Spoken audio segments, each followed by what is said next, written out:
दोस्तों, इस आयत शरीफा का मतलब और मंशा समझाने से पहले हमें पिछली बातों पे थोड़ा सा गौर करना पड़ेगा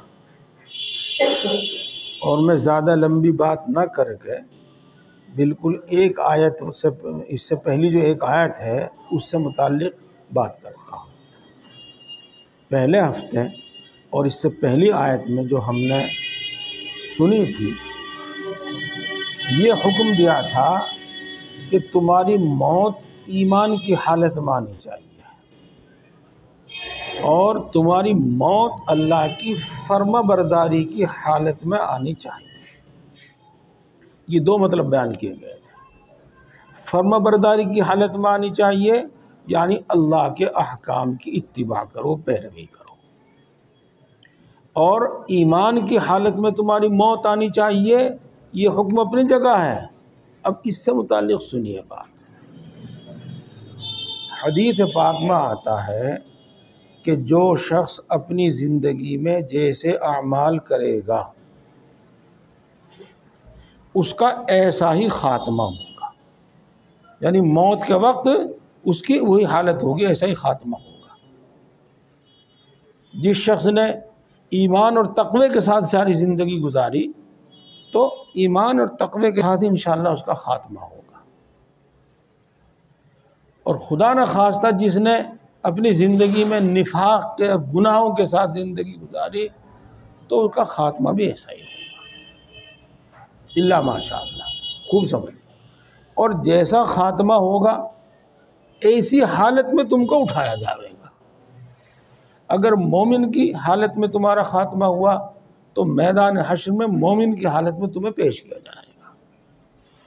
और खुदा न खास्ता कुफ्र की हालत में, शिर्क की हालत में ख़ात्मा हुआ तो उसी हालत में तुमको वहाँ पेश किया जाएगा। ये अब एक बात और ध्यान से सुनो, और ये तहकीक जो है और ये जो बात है हज़रत मौलाना अशरफ अली साहब थानवी नव्वरल्लाहु मरक़दहू की है, और हमें आयात में और हदीसों में इसकी दलील मिलती है। ये समझो, अल्लाह जिसको एक बार हिदायत अता फरमा देता है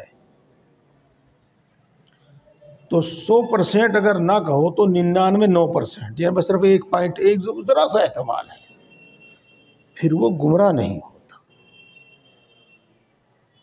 ये तयशुदा बात है, ये तयशुदा बात है। तो जिन लोगों का ख़ात्मा ख़राब हुआ तो उनके आमाल ख़राब थे। उस वक्त दाढ़ियों की वजह से, कुर्ता टोपी की वजह से, या एक मुसलमान घराने में पैदा होने की वजह से, या मान लो थोड़ी देर के लिए नमाज वगैरह पढ़ने की वजह से उसकी वो हालत छुपी रही, वो जाहिर नहीं हुई। वो जो बुरी हालत थी दिल की वो छुपी रही। मौत के वक्त वो जाहिर हो सकती है, हमेशा नहीं जाहिर होती, वो हो सकती है। ये और आखिरत में तो सब कुछ कच्चा चिट्ठा सामने आ ही जाएगा। इसी तरह एक बात और सुनो, है तो वो मामला कुछ और।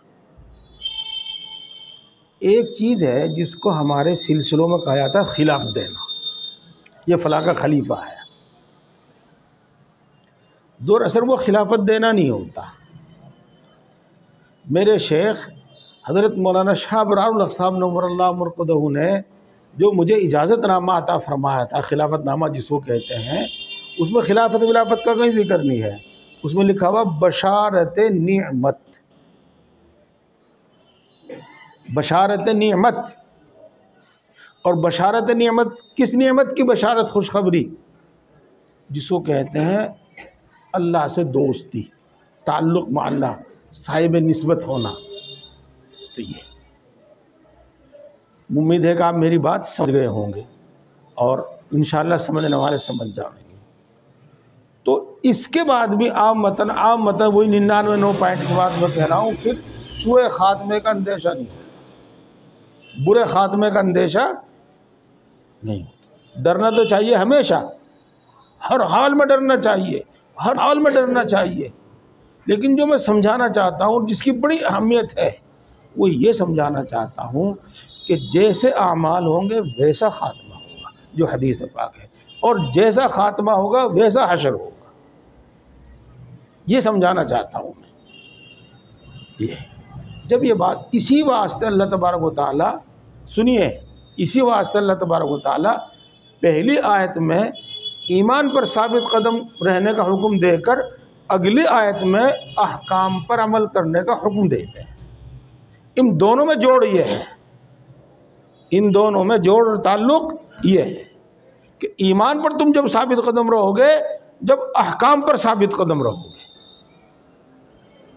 उम्मीद है कि बात खूब अच्छी तरह वाज़े हो गई होगी, समझ में आ गई।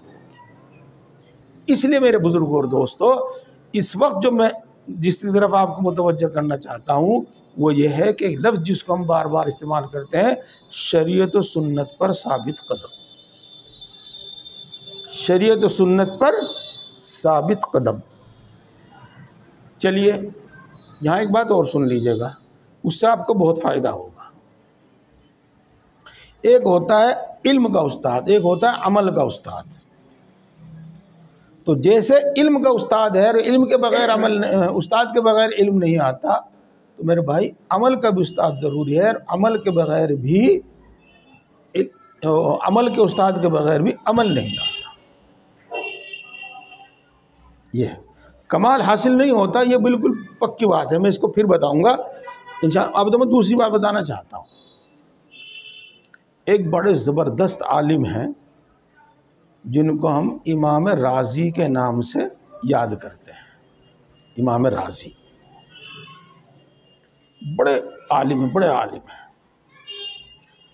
उन्होंने कहा, इरादा किया कि मैं किसी को अपना शेख बना लूं, यानी अमल का उस्ताद बना लूं, किसी को अपना शेख बना लूं। और वो जाके, मुझे इस वक्त याद नहीं रहा, एक बुजुर्ग से बैत हो गए। उन्होंने उनको कुछ जिक्र बता दिया, और जिक्र की बड़ी अहमियत है। तो जब वो जिक्र क्या करते थे, तो उनके मुंह से, नाक से एक किस्म का धुआं सा निकला करता था। ये उन्होंने पूछा अपने शेख से कि ये जो मेरे मुंह से धुआं सा निकलता है, ये क्या चीज़ है? तो उन्होंने कहा कि तुमने जो बातिल उलूम, गलत किस्म के इल्म, गलत किस्म के इल्म, उलूम अक़लिया, गलत किस्म के उलूम बहुत ज़्यादा हासिल कर रखे हैं, वो आपके सीने और दिल दिमाग में है, और वो एक हिजाब बने हुए हैं। तो इस जिक्र के ज़रिए वो निकल रहा है। तो उन्होंने कहा कि वाह वाह हज़रत, जो उलूम मैंने सारी ज़िंदगी में हासिल किए, अगर इस जिक्र से वही निकल गए तो मैं क्या करूँगा इस जिक्र का। और वो वहाँ से छोड़ छाड़ के चले आए। और उन्होंने फिर एक बहुत बड़ी तफसीर लिखी, तफसीर कबीर नाम है उसका, बहुत बड़ी, बहुत मोतबर किताब है। ठीक। तो जब उनका इंतकाल होने लगा तो शैतान आया, और शैतान उनसे बहस करने लगा, और बहस भी सीधी इस पर कि अल्लाह मौजूद है कि नहीं, अगर मौजूद है तो वो तो एक अकेला है कि नहीं, यानी तौहीद पर बहस करने लगा। ये तो दोस्तों, वो तो बहुत बड़े इल्म वाले थे, अक़ली दलील थे। वो शैतान कहता और वो दलील देते, शैतान उसकी दलील तोड़ देता, फिर वो दूसरी दलील देते, फिर शैतान उसको तोड़ देता। इसी तरीके से लिखा है कि 100 दलीलें उन्होंने दी, और 100 की 100 दलीलें शैतान ने तोड़ दी। अब उनके पास कुछ नहीं रहा, आगे कुछ बोलने के लिए कुछ नहीं रहा। वो शेख और वो बुजुर्ग जिनसे वो जाके बैठ हुए थे, वुज़ू कर रहे थे। वुज़ू के दौरान उन्हें कश्फ हुआ कि राजी साहब नज़ा की हालत में हैं और शैतान उनसे उलझ रहा है। तो उस कश्फ की बरकत से जो शैतान में और उनमें जो बहस हो रही थी वो भी उन्होंने सुनी। और जब उन्होंने देखा कि राजी लाजवाब हो रहे हैं तो वो मुंह धोने के लिए हाथ में पानी ले रहे थे, तो उन्होंने वो पानी फेंक कर मारा। अरे यूं क्यों नहीं कह देता कि मैं बगैर दलील के अल्लाह को एक मानता हूँ, सभी कुछ ख़त्म हो जाएगा, चुप हो जाएगा, शैतान फिर क्या रहेगा आगे। तो यूं क्यों नहीं कह देता कि मैं बगैर दलील के अल्लाह को एक मानता हूँ, ये और पानी फेंक कर मारा। देखो यहाँ थे, वहाँ जहाँ भी थे इमाम राजी, वहाँ उन तक उनकी आवाज़ नहीं पहुँची, ये पानी भी पहुँचा और वो पानी उनके सीने पर जाके गिरा और उन्होंने यही कहा कि मैं बगैर दलील के एक मानता हूँ। तब मामला ख़त्म हुआ, तब मामला ख़त्म हुआ। तो दोस्तों, ये जो मैं अर्ज़ कर रहा हूँ कि ये निस्बत जो हासिल होती है, जिसको कामिल दर्जे का ईमान कहिएगा, जिसको कामिल दर्जे की हिदायत कहिएगा, ये अमल के उस्ताद यानी शेख से हासिल होती है। सब तजर्बा करके बता चुके हैं।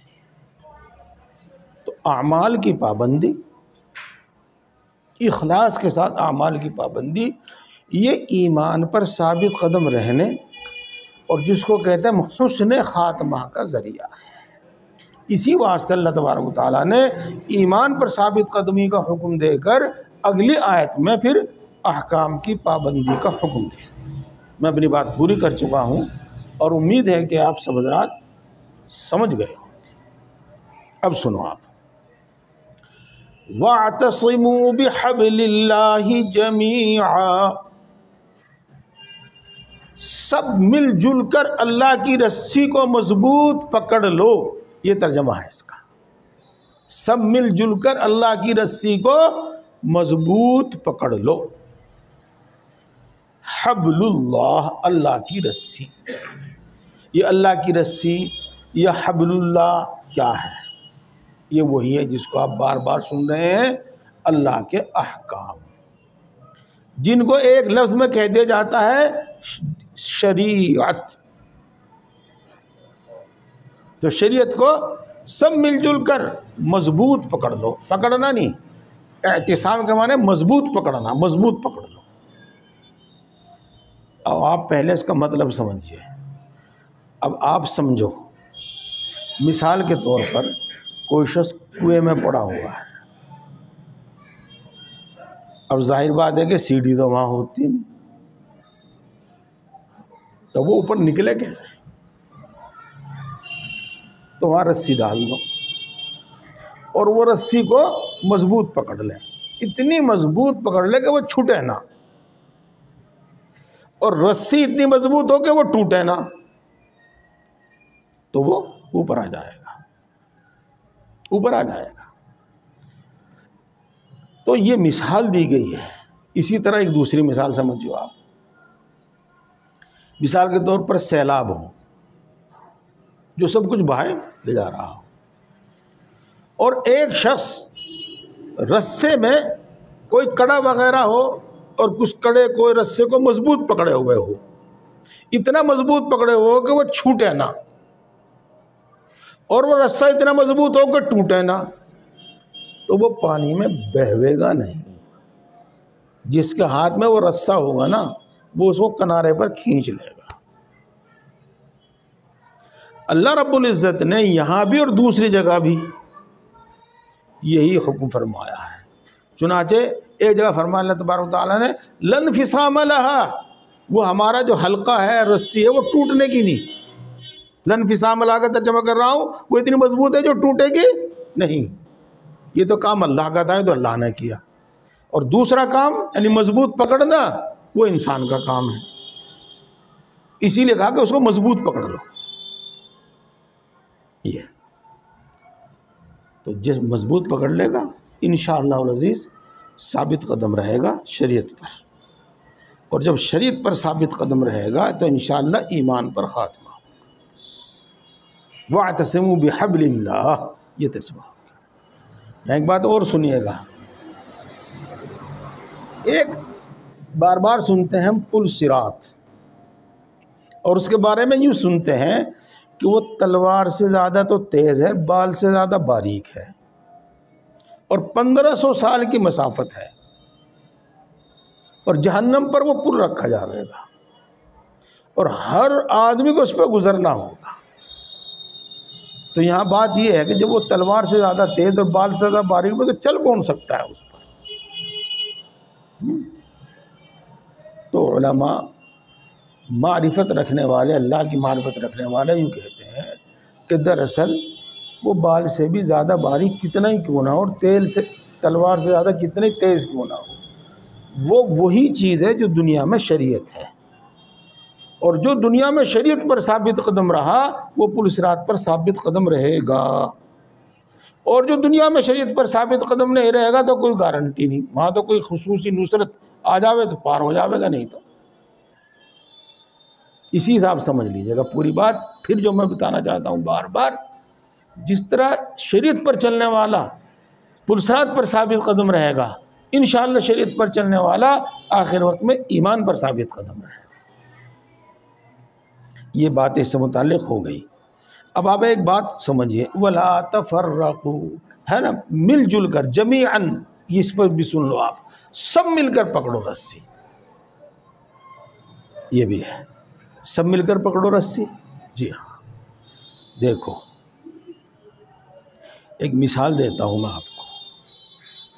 हाँ, पहले तबीब हुआ करते थे, हकीम जिन्हें कहते थे, और देसी दवाइयों की दुकानें हुआ करती थी, अत्तार हुआ करते थे। तो उस वक्त इलाज कराना तबीब से, हकीम से आसान था। शहर में बहुत सारे तबीब, और जिस शहर में बहुत सारी दुकानें, कहीं से नुस्खा लिखवा लो और कहीं से नुस्खा ले लो। आज वो चीज़ है नहीं, तो वो इलाज ही मुश्किल हो गया। तो जब दीन आम होगा और मिलजुल कर सब दीन पर अमल करने वाले होंगे, जिसको एक लफ्ज़ में यूँ कह दो कि इस्लामी मुआशरा होगा, सब मिलकर अमल करने वाले होंगे, इस्लामी मुआशरा होगा, तो दीन पर चलना आसान होगा। और जब दीनी मुआशरा नहीं होगा, इस्लामी मुआशरा और दीनी मुआशरा नहीं होगा, तो दीन पर अमल करना दुश्वार होगा। ये उसकी दो मिसाल हैं। सिखों में दाढ़ी रखते हैं, आम बात है, आम बात है। तो वहाँ सिख दाढ़ी रखने वाले को कोई नहीं कहता बुड्ढा, और दाढ़ी रखने वाले से कोई यूँ नहीं कहता कि मैं इससे निकाह नहीं करती। आम बात है। हमारे मुआशरे में इसके खिलाफ है।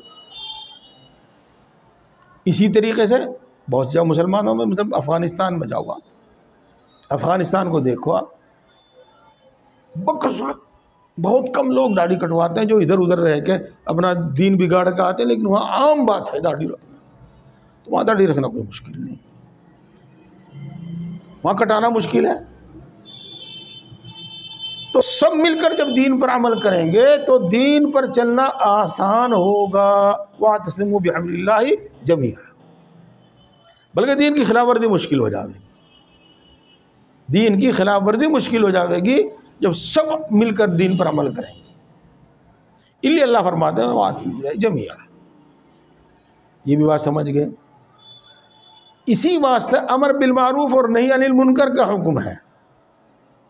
और आगे आ रहा है वलतकुम मिनकुम उम्मतुन यदऊना इलल खैर व यअमुरूना बिल मारूफ व यनहौना अनिल मुनकर, ताकि हर आदमी, हर मुसलमान शरीयत का पाबंद बन जाए और फिर शरीयत पर अमल करना आसान हो जाए। तो इस बात को ख़ास तौर से नोट करो कि दीन को आम करो, अहकाम को आम करो। जितना दीन आम होगा और जितना मुआशरा इस्लाम के मुताबिक होगा, इतना ही दीन पर चलना आसान होगा। ये जमीया का मतलब समझे। अब आ जाओ वला तफर्रकू, आपस में इख्तलाफ ना करो। देखो दोस्तों, मैं इसे दरमियान में भी छोड़ सकूँ अगर बात लंबी होगी, लेकिन मैं इसे तफसील से समझाऊंगा आपको। वला तफर्रक़ू, और इख्तलाफ ना करो। तो इख्तलाफ देखो दो किस्म का है। पहले एक तो इख्तलाफ है मसाइल के अंदर और दीन के अंदर, और एक इख्तलाफ है हमारा आपसी झगड़ा। आपसी झगड़ा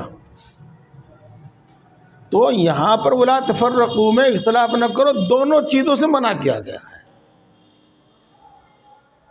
ना तो अहकाम और मसाइल में इख्तलाफ करो और ना आपस में झगड़ा करो। आपस का जो झगड़ा है, लड़ाई झगड़ा जिसको हम कहते हैं इख्तलाफ, लड़ाई झगड़ा, उसके बारे में भी हदीस पाक में आया है कि आपस का इख्तलाफ और आपस का झगड़ा दीन को मूंड देने वाला है। और दीन को मूंड देने वाला है, भाई लड़ने वालों का दीन को के ख़त्म हो जाता है, यूँ कह लो आप। और जब ये इख्तलाफ आम होगा, वो उससे झगड़ रहा, वो उससे झगड़ रहा, उसका उससे इख्तलाफ, उससे इख्तलाफ, बस सभी का दीन मुंड जाएगा और क्या होगा, और दीन बाकी नहीं रहेगा, बराए नाम और बहुत कम बाकी रह जाएगा। तो आपस के झगड़े ना हों और इत्तिफाक से रहा जाए, ये भी एक बात हो गई। तो फिर दीन पर चलना आसान भी होगा। अब रह गया ये मसला कि इत्तिफाक कैसे हो। देखो, एक जुमला तो हम और आप बार बार सुनते हैं, दीन पर चलो इत्तिफाक रहेगा, और अगली आयत शरीफा में, बल्कि इसी आयत शरीफा के आखिर में अल्लाह तबारक व तआला इसका जिक्र भी फरमाते हैं। अच्छा, लेकिन मैं आपको दो बातें बता रहा हूँ ख़ास तौर से। अखलाक दुरुस्त करो और मामलात दुरुस्त करो, मुआशरत दुरुस्त करो। मुआशरत दुरुस्त करने का मतलब यह है कि मैं इस तरह से जीऊँ, इस तरह से ज़िंदा रहूँ, इस तरह से अपनी ज़िंदगी गुजारूँ कि मेरी ज़ात से किसी को तकलीफ़ न पहुँचे।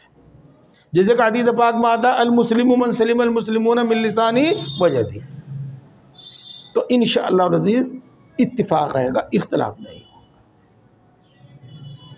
ये इसी तरह दोस्तों एक तो है ईसार और एक है खुद गर्जी। ईसार क्या है? दूसरे को अपने से आगे रखना।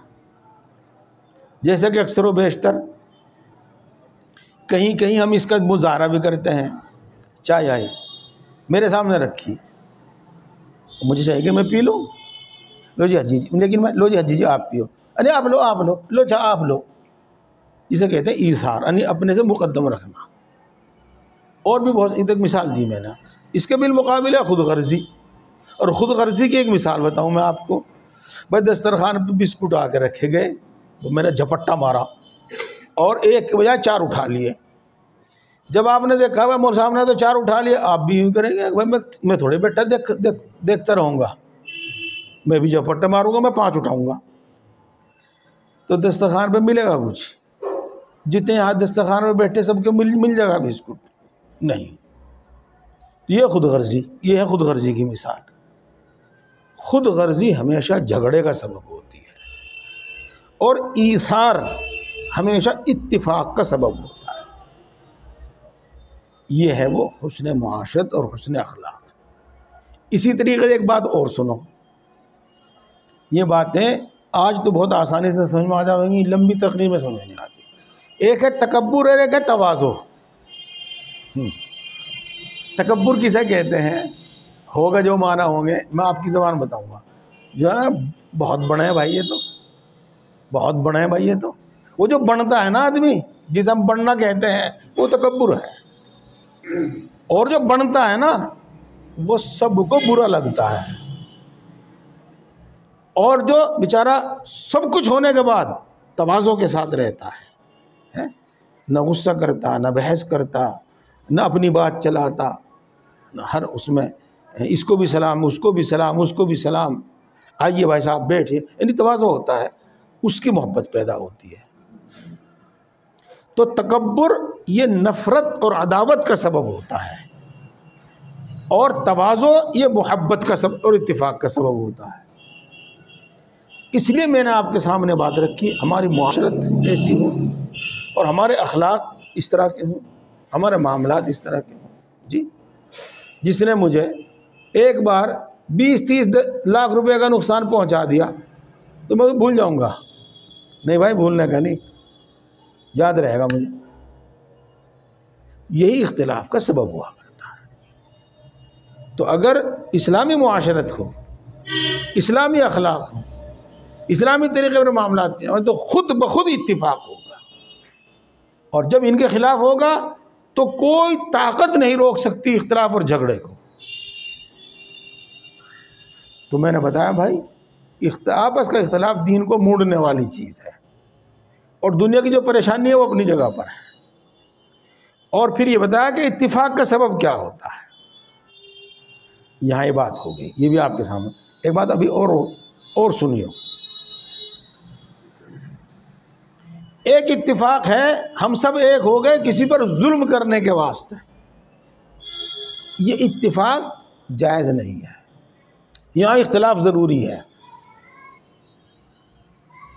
यहाँ इख्तिलाफ ज़रूरी है।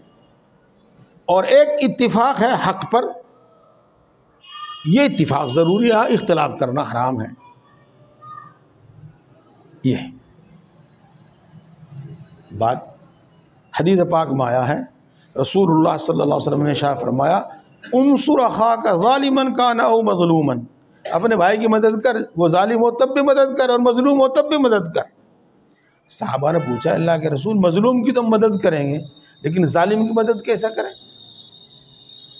अब जालिम की मदद करना यह है कि उसको तुम जुल्म से रोक दो, और इसमें इख्तिलाफ होएगा, झगड़ा होएगा। तो हक़ पर इत्तिफाक ज़रूरी है और हक़ से इख्तिलाफ करना हराम है, और नाहक और बातिल से इख्तिलाफ करना ज़रूरी है। वहाँ इत्तिफाक नहीं करना चाहिए, मौका महल को देखना चाहिए। बस यहाँ तक की बात ये हो गई मुख्तसर से पूरी। अब आ जाइए मसाइल में, दीन में इख्तिलाफ। तो आपको मैं पहले 2 जुमले में बताऊँ जिससे सारी बात समझ में आ जाएगी, चाहे अगली बात मैं कहूँ या ना कहूँ। एक है इख्तिलाफ ज़िद्दम ज़िद्दी का, बग़यम बैनहुम, कुरान पाक में आया है, ज़िद्दा ज़िद्दी का। इसने जो कहा मैं मानने का नहीं, मैं तो इसके खिलाफ ही बोल लूँगा, मैं तो इसके खिलाफ ही करूँगा। अच्छा भाई, फलां ने ये फतवा दे दिया और फलां ने मसला बता दिया, वो तो सारे उसी के पीछे हो लेंगे। तो ये जानते हुए भी कि उसने सही मसला बताया, सही बात बताई, मैं अपनी बात चलाने और अड़ाने के वास्ते गलत मसला बताऊंगा, उसी में कुछ ना कुछ हेरा फेरी करूंगा। ये है इख्तिलाफ ज़िद्दा ज़िद्दी का। ये ज़िद्दा ज़िद्दी का इख्तिलाफ जायज़ नहीं है। और एक इख्तिलाफ है हक़ का और मुनासिब ना मुनासिब का। वो इख्तिलाफ कोई मुज़िर नहीं है, वो इख्तिलाफ कोई मुज़िर नहीं है। क्यों मुज़िर नहीं है? हाँ, थोड़ा सा सुन लियो, 5-4 मिनट दे दियो मुझे फालतू। सबसे पहला इख्तिलाफ तो हुआ अल्लाह में और फरिश्तों में। हुआ कि नहीं हुआ? नहीं, हाँ हुआ। अल्लाह ताला ने पूछा फरिश्तों से कि भाई मेरा इरादा है ऐसा ऐसा इंसान और खलीफा बयान पैदा करने का, तुम क्या राय? अल्लाह में क्या ज़रूरत है, हम तेरी बातें बहुत करने वाले हैं, वो तो खून-रेज़ी करेंगे, फसाद मचाएंगे, क्या ज़रूरत है उन्हें पैदा करने की? ये भी देखिए इख्तिलाफ ही है ना। सबसे पहले तो अल्लाह में और फरिश्तों में इख्तिलाफ हुआ। चलो उसके बाद आप आ जाओ, फिर रसूलुल्लाह सल्लल्लाहु अलैहि वसल्लम में सहाबा में इख्तिलाफ हुआ। आप कहोगे रसूलुल्लाह सल्लल्लाहु अलैहि वसल्लम में सहाबा में? हाँ, मैं हदीस तो बयान नहीं करता, मैं आयत ही बयान करता हूँ। आप उसे पता चल जाएगा आपको। एक शख्स था जिसका नाम था अब्दुल्लाह इब्न उबई इब्न सलूल, वो मुनाफिकों का सरदार था। उसके बेटे, उनका नाम भी अब्दुल्ला था, वो पक्के मुखलिस मुसलमान थे। तो जब उनके बाप का अब्दुल्लाह इब्न उबई इब्न सलूल मुनाफिक का इंतकाल हुआ तो बाप से बहरहाल मोहब्बत होती है, चाहे वो काफिर भी हो। तो उनके बेटे अब्दुल्ला रसूलुल्लाह सल्लल्लाहु अलैहि वसल्लम के पास आए कि अल्लाह के रसूल, आप मेरे बाप की नमाज़ पढ़ा दीजिए, नमाज जनाजा पढ़ा दीजिएगा, आपके उनके वास्ते इस्तिग़फ़ार करने की बिना पर शायद अल्लाह उनकी मग़फ़िरत कर दे। हाँ, निफाक के भी दर्जे हैं, एक में ईमान बिल्कुल ही ख़त्म हो जाता है, एक में बाकी भी रहता है। तो खैर रसूलुल्लाह सल्लल्लाहु अलैहि वसल्लम उसकी नमाज पढ़ाने के वास्ते तैयार हो गए। हज़रत उमर रज़ियल्लाहु ताला अन्हु वहीं मौजूद थे। तो हज़रत उमर ने फरमाया, अल्लाह के रसूल, आप उस मुनाफिक की नमाज ना पढ़ाओ। ये रसूलुल्लाह सल्लल्लाहु अलैहि वसल्लम ने, मैं पढ़ाऊँगा। हज़रत उमर के मना करते करते रसूलुल्लाह सल्लल्लाहु अलैहि वसल्लम खड़े हो गए। तो तुम्हें पता ही है, मैं दो चादरें अक्सर पहना करते थे, एक ऊपर एक नीचे, एक यहाँ लुंगी की जगह एक ऊपर डालिया करते थे। जब रसूलुल्लाह सल्लल्लाहु अलैहि वसल्लम खड़े हो गए ना, और खड़े होने लगे, हज़रत उमर ने चादर पर खींच ली, कहा जी यहीं बैठ जाओ, जाओ ना। ये हुआ। लेकिन रसूलुल्लाह सल्लल्लाहु अलैहि वसल्लम को देखो, मैं जो जाऊँगा, गए और जाके नमाज पढ़ा दी। नमाज पढ़ा के आए थे, अल्लाह तबारक व तआला की तरफ से वही आ गई, ला तकुम फीही वला तुसल्ली अलैहिम, पढ़िए ना, वला तकुम अला कब्री। आज तो पढ़ा दी नमाज तुमने, आइंदा ऐसे आदमी की नमाज ना पढ़ाइयो, और नमाज नहीं, उसकी कब्र पर भी ना जाइयो। देखो, हज़रत उमर रज़ियल्लाहु ताला अन्हु और रसूलुल्लाह सल्लल्लाहु अलैहि वसल्लम की राय अलग अलग, इख्तिलाफ न कहो, राय अलग अलग हो गई, ये भी इख्तिलाफ। और हक यानी अल्लाह वो चाहता था जो उमर की राय थी, अल्लाह वो चाहता जो उमर की राय थी। लेकिन किसी भी मसले से अल्लाह ने पहले वही भेजी नहीं, बाद में वही भेजी थी, तो ये भी इख्तिलाफ था। कुरान पाक में आयत शरीफा मौजूद है, जब आप इसकी तफसीर देखोगे तो यही मिलेगा आपको, बिल्कुल पक्की बात है। बस हैं बहुत सारे वाक़यात इस तरह के कुरान पाक में, मैं एक और सुनाता हूँ आपको, बस फिर अगली बात शुरू हो जाएगी। बदर, जंग ग़ज़वा बदर हुआ, जंग बदर, उसमें 70 बड़े बड़े सरदार तो मारे गए और 70 ही बड़े बड़े सरदार कैद हुए।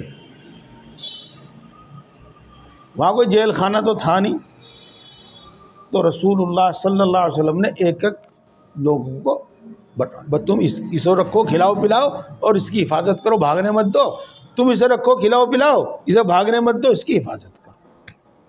चलो वो इस तरह से तकसीम हो गए। अब मसला ये हुआ कि इन 70 का क्या किया जाए। ये अब वहाँ दो सूरतें तो आम हैं, तीसरी भी है। एक तो सूरत यह है कि इन्हें सबको कत्ल कर दो, दूसरी सूरत यह है कि इनसे फिदिया लेकर इनको छोड़ दो, कुछ रुपया लेकर, जुर्माना लेकर इन्हें छोड़ दो, और तीसरी सूरत यह भी है कि भाई कुछ ना लो, ऐसे ही फ्री में छोड़ दो। तो फ्री में छोड़ने वाली बात तो वहाँ आई नहीं, चूँकि बहुत बाद का हुक्म है, पहले ही दो। अब हज़रत उमर रज़ियल्लाहु ताला अन्हु और दूसरे बाद साहबा की राय तो ये थी कि अल्लाह के रसूल, इनमें से एक को ना छोड़ो, सबको कत्ल कर दो। और रसूलुल्लाह सल्लल्लाहु अलैहि वसल्लम और हज़रत अबू बकर सिद्दीक़ रज़ियल्लाहु ताला अन्हु की राय ये थी कि इन्हें फिदिया लेकर छोड़ दो, जुर्माना लेकर, हर्जाना लेकर इन्हें छोड़ दो। ये और आम तौर से इंतज़ामी मामलात हों या कोई भी हों, जब अबू बकर और उमर जब अबू बकर और हुज़ूर सल्लल्लाहु अलैहि वसल्लम की राय एक हो जाती थी ना, बाकी सब सहाबा चुप हो जाते थे, उमर तो अड़े रहते थे, बाकी दूसरे सहाबा खामोश हो जाते थे, और अक्सर उसी पर अमल होता था। तो उस पर अमल हो गया, फिदिया लेकर उन्हें छोड़ दिया गया। जब छोड़ छाड़ दिए सब, अल्लाह की तरफ से आयत नाजिल हो गई, और अल्लाह ने फरमाया छोड़ा क्यों तुमने इन्हें, पढ़ी आयत शरीफा, मा कान लिनबिय्यिन अन यकून लहू असरा हत्ता युस्खिन फिल अर्द तुरीदून अराद दुनिया वल्लाहु युरीदु आखिरा। आपने क्यों छोड़ा? आपको चाहिए था कि इनके खून से ज़मीन को रंग देते, अल्लाह ने ये फरमाया। तो देखो दोस्तों, ये दो मिसाल मैंने दी, और भी हैं, कुरान पाक में भी हैं। तो एक ये इख्तिलाफ है, ये इस किस्म का इख्तिलाफ उम्मत के वास्ते रहमत है, इस किस्म का इख्तिलाफ उम्मत के वास्ते रहमत है, और ये इख्तिलाफ उसी वास्ते है। हाँ, ये होगी बात पूरी हो जाएगी इंशाअल्लाह 2 मिनट में। एक मरतबा रसूलुल्लाह सल्लल्लाहु अलैहि वसल्लम ने सहाबा को हुक्म दिया कि फ़ला कबीले से बनु नज़ीर या बनु नज़ीर की बात है शायद, वहाँ जाना है और उनसे जंग करनी है, और तुम लोग यहाँ से चलो, वहाँ जाकर असर की नमाज़ पढ़नी तुम्हें। ये तो सहाबा किराम रवाना हो गए। अब दरमियान रास्ते में आ गया असर का वक्त। अब ये देखा कि अगर हम वहाँ जाकर नमाज़ पढ़ते हैं तो असर की नमाज़ क़ज़ा हो जाएगी, और अल्लाह का हुक्म यह है कि तुम्हें मुकर्ररा वक्त में, मुतय्यना वक्त में नमाज़ पढ़नी है, और नमाज के क़ज़ा करने की बड़ी वईदें रसूलुल्लाह सल्लल्लाहु अलैहि वसल्लम ने सुना रखी है। तो भाई हम तो ही रास्ते में नमाज़ पढ़ लेंगे, और नमाज़ पढ़ती फिर रवाना हो जाएंगे। बाद साहबा ने यह कहा कि नहीं भाई, अल्लाह के रसूल सल्लल्लाहु अलैहि वसल्लम ने फरमाया था कि तुम्हें असर की नमाज़ वहाँ पढ़नी है, चाहे क़ज़ा हो चाहे कुछ, हम तो वहीं जाकर पढ़ेंगे। तो उन्होंने वहाँ जाकर नमाज़ पढ़ी, क़ज़ा हो गई उनकी। ये मामला रसूलुल्लाह सल्लल्लाहु अलैहि वसल्लम के सामने आया तो आप खामोश रहे, जिसका मतलब यह होगा जिन्होंने रास्ते में नमाज़ पढ़ ली उन्होंने भी अल्लाह के हुक्म पर अमल किया, और जिन्होंने नमाज क़ज़ा कर दी और वहाँ जाकर नमाज़ पढ़ी उन्होंने भी अल्लाह के रसूल के हुक्म पर अमल किया। तो दोनों सही। एक और है, वो भी आप सुन ले, समझ जाएंगे। उसी से जब जंग हो रही थी तो वो किले के अंदर छुप गए, बाहर निकल नहीं रहे थे। और जब बाहर निकले लड़ाई हो तो कोई फैसला हो, और जब बाहर ना निकले लड़ाई ना हो तो क्या फैसला हो।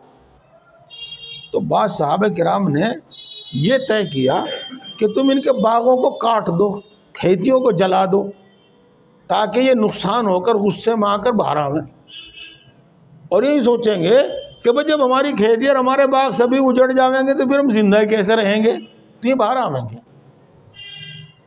लड़ाई होगी, फैसला हो जाएगा। बात दूसरे साहबा ने कहा कि ना भाई, इंशाअल्लाह फतह हमारी होगी, चाहे देर से हो फतह हमारी होगी, और ये बाग और ये खेती सब हमारे काम आवेंगे, इन्हें जलाओ ना। उन्होंने कहा। तो बाद साहबा ने तो जलाए, काटे, और बाद साहबा ने उसको मना किया। चलो अल्लाह ने फतह दी, मुल्क फतह हो गया। अब इसी में बात होगी, भाई तुमने क्यों काटे, तुमने क्या करा, तुमने क्या किया। बिल्कुल एक दूसरे की जिद है, उल्टी बात है कि भाई काटना ना काटना, बीच की कोई बात नहीं है। अल्लाह ने फरमाया तुमने दोनों ने सही करा, जिसने काटे उसने भी सही किया, और जिसने नहीं काटे उसने भी सही किया। मा क़तअतुम मिन लिनतिन औ तरक्तुमुहा क़ाइमतन अला उसूलिहा फ़बिइज़्निल्लाह। ये दो मिसालें मैंने आपको इस तरह सुनाई हैं कि मालूम हो जावे कि कभी आपस में इख्तिलाफ होता है और दोनों ही हक़ पर होते हैं, कभी आपस में इख्तिलाफ होता है और दोनों ही हक़ पर होते हैं। हमारे जो चारों इमामों का इख्तिलाफ है वो ऐसा ही है कि चारों हक़ पर हैं, चारों हक़ पर हैं। और दोस्तों बात थोड़ी सी लंबी सी हो जाएगी, मैं इससे अगली बात इंशाअल्लाह, अल्लाह खैर सुख रखे, ज़िंदगी सलामत रखे, अगले हफ्ते बताऊंगा। अब बस मैं आपको दो बातें बताना चाहता हूँ।